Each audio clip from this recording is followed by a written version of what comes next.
Hi guys, it's been a tough month, February. That's the reason you haven't seen many videos from me. Basically, we found out at work that there'd be a lot of redundancies. I think the number batted around was 40%, and I found out that I was at risk. So it's been a tough old time, and I'm sorry, that's why I haven't been able to get up any videos. I don't know that I'm 100% safe at the moment.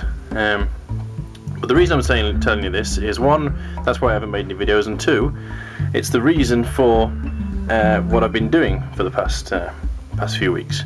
So what I did, as anybody who finds out they might be losing their jobs and who's got a young family, what you do is, first off, you start looking for jobs, and second off, you start thinking about what you can possibly do with your time should you be unemployed for any period of time. So what I decided was to do what I know. Now, I've been making, well, as you know, I've got a competition running at the moment for custom stencils. Basically, you like my Facebook page, upload a picture that you want made into a stencil, and I go and then the winner gets the stencil made. That's the basic idea anyway. So what I decided to do is I decided to basically go with what I know and start up a small website making custom stencils. So harking back to a past age where I used to program websites in PHP, I decided to get my coding brain on and make a website fully interactive. But I'll go through that a little bit in a short while. But what I wanted to show you, something which I think is pretty cool, is I wanted to see just what detail I could get with the machine that I'll be using for cutting stencils for people, because at the end of the day you want to make sure that the product is good quality, and I also wanted to see the limitations. So I made a stencil out of this guy. So this is one of the characters from Borderlands 2, and essentially what I did was I used a picture of it to make a black and white stencil, which I then put through the machine with a bit of technical jiggery pokery. Came out with this. Now it looks great like that, but you'll soon see as I pick it up it wasn't a huge success in terms of a stencil. So as you can see there, it completely fell apart. I didn't put nearly enough bridges in there, which is the bits which hold the whole thing together. I mean, the detail is fantastic.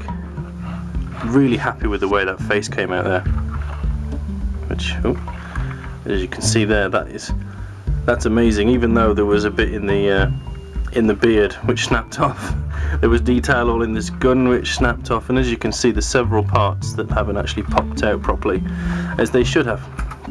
When it's down on a dark surface like that, it looks absolutely fantastic, but yeah, not great.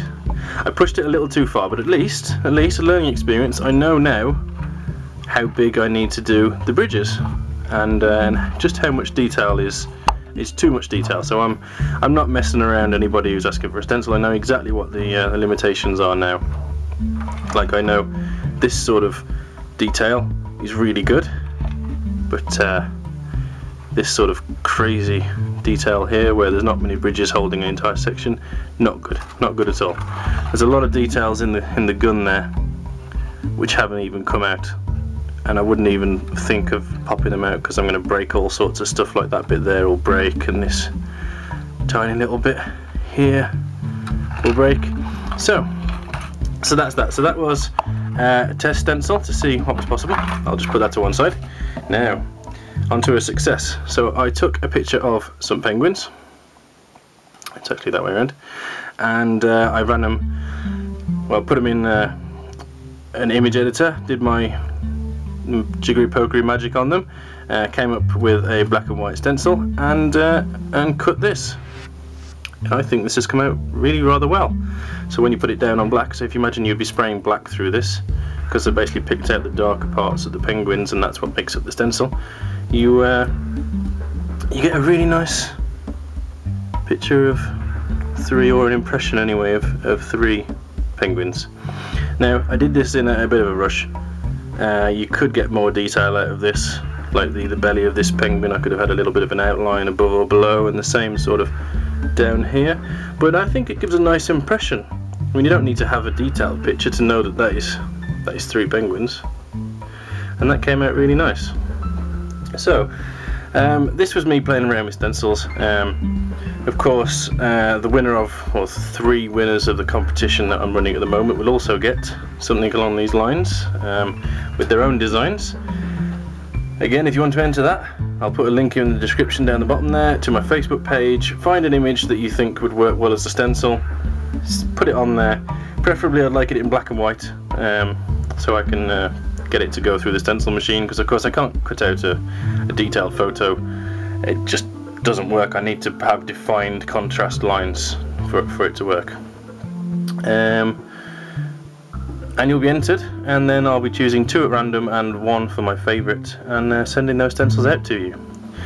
Right, so back to the site. Now, I'll try and put up some pictures of the site as I'm doing this. So the basic concept is you register, you upload an image along with a description, which will have things like the size that you're thinking, the scale, that sort of thing, which bits you want to come out on the stencil.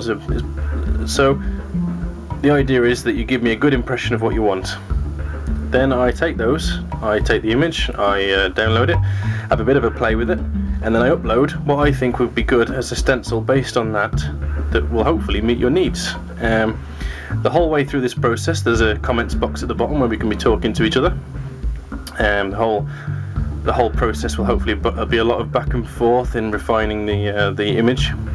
Then if you like the image that I've produced, that you think it will work well as a stencil, you can accept it, and then basically you go on and choose your options. So it'll be things like you can choose the material it's made out of, so you can have either acetate, which will be free, or you can pay a bit more to get some plastic art if you want to have a play with the bits that come off it.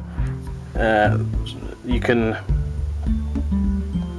what was the other things? Oh yeah, choose size. So you've got A5 or A4, and of course the costs that come with those.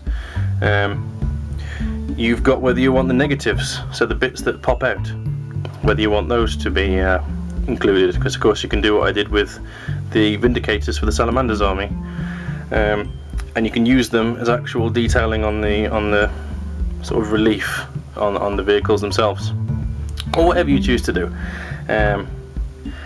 So those are the options, and then when you're happy with that you click OK, and then I basically make the stencil. You pay on PayPal, and you only pay at the end of the process, by the way. So after I've shown you an image and you've accepted it and you've chosen your options, you'll then get a price, and that will be what you pay, and then I will make the stencil, or cut the stencil rather, and send it to you. That's basically the whole concept of the site. So it's a bespoke, custom stencil making service.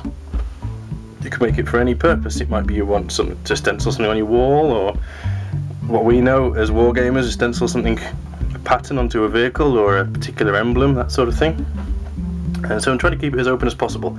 I've actually sold a few of my stencils to some ladies I know who make cakes, because believe it or not, people who make cakes actually use airbrushes, which I didn't know. Not much difference apparently between cakes and miniatures, except of course you can eat one. Anyway, so that's all I wanted to say really. So the site will be hopefully going live soon. Still a lot of work to be done in the background to get it to work perfectly. There's some gaps and things, a few bugs to work out, but I just wanted to share that with you guys, let you know where I've been, all the drama in my life. I don't usually bring my real life into my videos, but I felt this time around it was necessary to explain why I've been doing what I've been doing, and why I've been away. So that's it. This has taken far longer than I thought it would, nearly up to 10 minutes, so I'll leave it there. As always, very keen to hear your thoughts on anything I've said, any feedback, any suggestions. Tell me if you love the ideas I've got. Yeah, so stay well guys, and I'll see you in the next one. Cheers.